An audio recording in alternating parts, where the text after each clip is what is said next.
Medical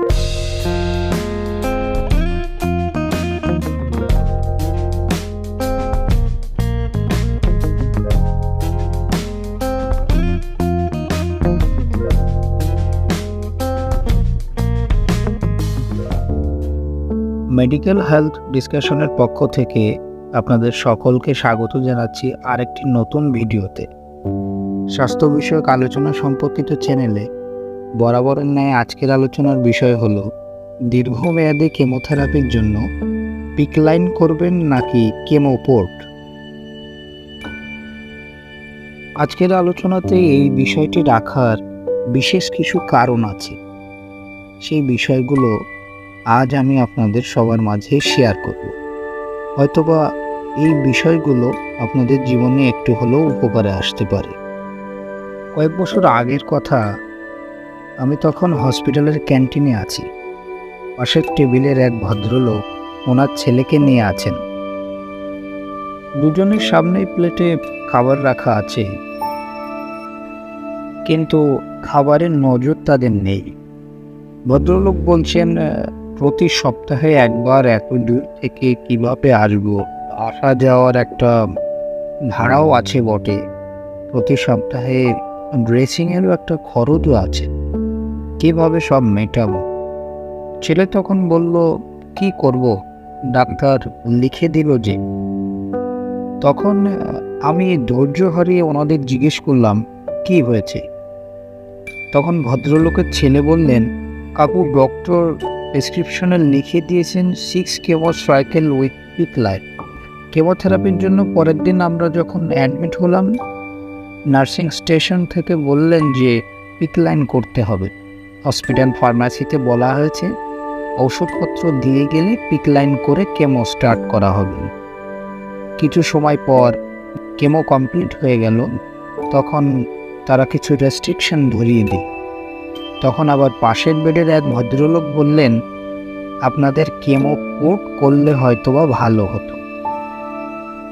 তখন ক্যান্টিনে বসা সেই ভদ্রলোকটি ছেলের পাশাপাশি বলছেন, দেখো তো বাবা, 25,000 টাকা দিয়ে পিক লাইন করলাম, আবার সপ্তাহে একবার করে এত দূর থেকে হাসপাতালে আসা যাওয়া, আবার ড্রেসিংয়ের খরচ।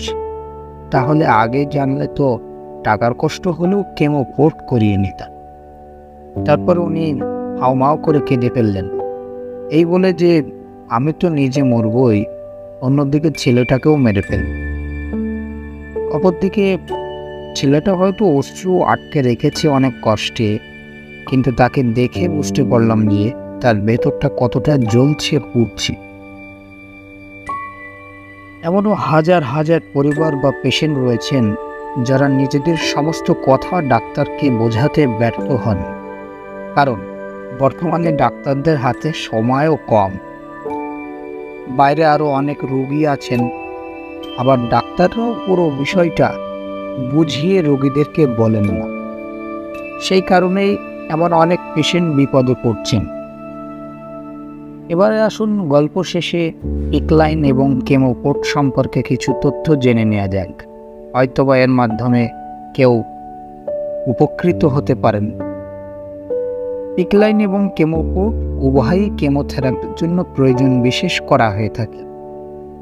পিক লাইনে 25 থেকে 30 এবং কেমো পোর্টের জন্য 45 থেকে 50 হাজারের মতন আনুমানিক খরচ হয়ে থাকে প্রায়। পিক লাইনের জন্য সার্জারি করা লাগে না, কিন্তু কেমো পোর্টের জন্য ছোট্ট একটা সার্জারি করার দরকার পড়ে। অনেক সময় ডাক্তাররা কেমো পোর্ট যথেষ্ট খরচ সাপেক্ষ এবং সার্জারি করার দরকার পড়ে বলে উল্লেখ করেন, কিন্তু দুটোরই সুযোগ সুবিধা পেশেন্টকে জানানো উচিত। হাতে পিক লাইন করলে সেই জায়গায় জল লাগানো, সাঁতার কাটা, ভারী কিছু উঁচু করা, ওই হাতে ব্লাড প্রেশার মাপা নিষিদ্ধ করা হয়ে থাকে। আর প্রতি সপ্তাহে ড্রেসিং তো অতি জরুরি। অপরদিকে কেমো পোর্টের ক্ষেত্রে এসব কোনো বিধিনিষেধ থাকে না, সে স্বাভাবিকভাবেই জীবনযাপন করতে পারবে এবং কেমোথেরাপি কন্টিনিউ করতে পারবে। কেমো পোর্টটি বুকে করা হয়ে থাকে, আবার কেমোথেরাপি পুরোপুরি সম্পন্ন হওয়ার পর আপনি সেটা খুলে ফেলে দিতে পারেন। তাই কেমোথেরাপির পূর্বে ডাক্তারকে আপনার মনের সমস্ত কথা বলে নিন সমস্ত বিষয় বুঝে নিন। নতুন কোনো জিজ্ঞাসা বা প্রশ্ন থাকলে এগুলো করে নিন এবং সুস্থ সুন্দরভাবে চিকিৎসা সম্পন্ন করুন। তাহলে হয়তোবা আর কোনো বাবার চোখের অশ্রু খাবার প্লেটে ঝরবে না। সকলের সুস্বাস্থ্য এবং অপচিকিৎসামুক্ত দেশ গড়ার প্রত্যাশা নিয়ে আজকের আলোচনা এখানেই সমাপ্ত করছি। সবাইকে ধন্যবাদ।